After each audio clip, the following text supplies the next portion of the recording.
Hi, உங்கள் எல்லாருக்கும் வணக்கம். லிட்டில் ட்விங்கிள் சேனலுக்கு உங்கள் எல்லாரையும் அன்போடு வரவேற்கிறேன். இன்றைக்கி நம்ம பார்க்க போகிறது இருமலுக்கான செம்பருத்தி பூ கஷாயம் எப்படி ரெடி பண்ண போகிறோன்றதை பற்றி தான்.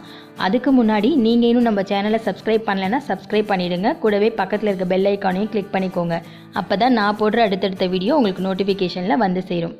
வாங்க இப்போ வீடியோக்குள்ளே போயிடலாம். ஃபர்ஸ்ட் நான் எடுத்துருக்கிறது செம்பருத்தி பூ.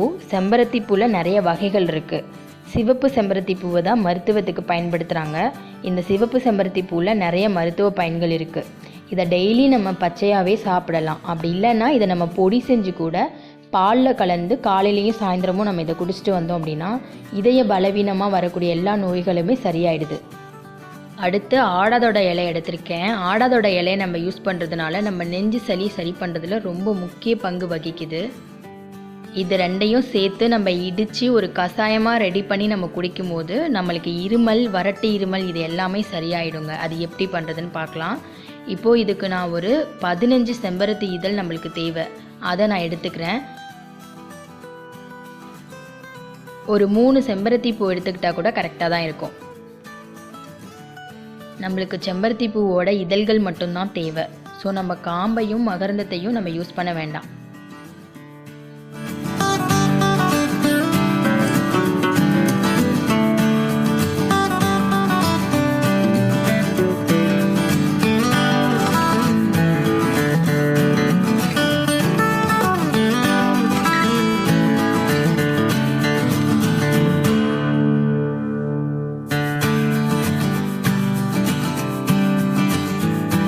நெக்ஸ்ட்டு ஆடாதோடை இலை. இதில் ஒரு 3 கொழுந்து இலை இருந்தால் போதும். ஆடாதோட இலையோட மருத்துவ பயன்கள் பற்றி குழந்தைகளுக்கான அரைமருந்து வீடியோவில் ஏற்கனவே நான் சொல்லியிருக்கேன். அதோட லிங்க் டிஸ்கிரிப்ஷனில் தர, நீங்கள் போய் செக் பண்ணிக்கோங்க.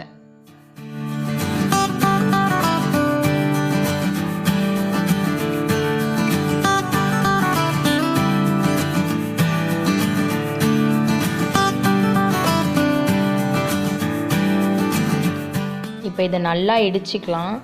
தண்ணி சேர்க்க வேண்டாம். தண்ணி சேர்க்காமவே இதை நம்ம இடிச்சிடலாம்.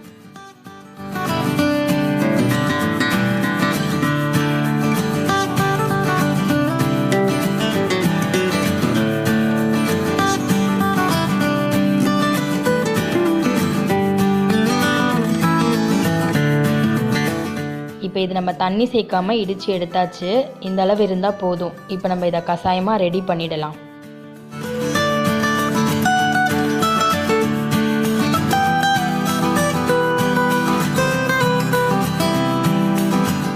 ஒரு பாத்திரத்தில் 2 கிளாஸ் தண்ணி எடுத்துக்கலாம்.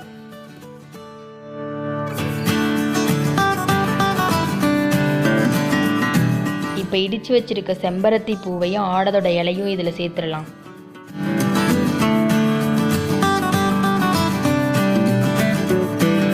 இப்போ இது நல்லா கொதிக்க விடுங்க. இது 2 டம்ளர் தண்ணியாக இருக்கிறது 1 டம்ளர் வர வரைக்கும் நல்லா கொதிக்கட்டும்.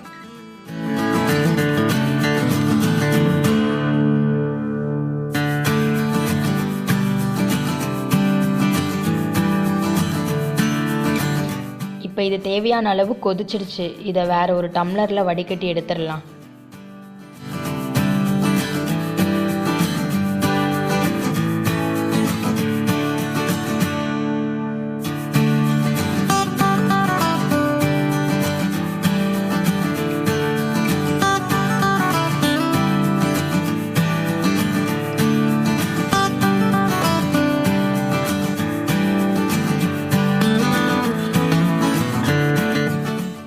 அவ்வளோதாங்க, செம்பருத்தி பூ கஷாயம் இப்போ ரெடி ஆயிடுச்சு.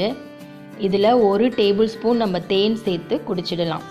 இப்போ நம்ம எந்த ஒரு மருந்துலையுமே தேன் சேர்க்கறது மூலமாக அதோட பலன் இரட்டிப்பாக நம்மளுக்கு கிடைக்கும். இதில் நம்ம ஆடாதோட இலையும் நம்ம சேர்த்துருக்கோம் இல்லையா, அதனால இதோட கசப்புத்தன்மையும் இந்த தேன் நம்மளுக்கு மாற்றி கொடுத்துரும். ஸோ இதை நீங்கள் ஆட் பண்ணி நீங்கள் குடிக்கலாம்.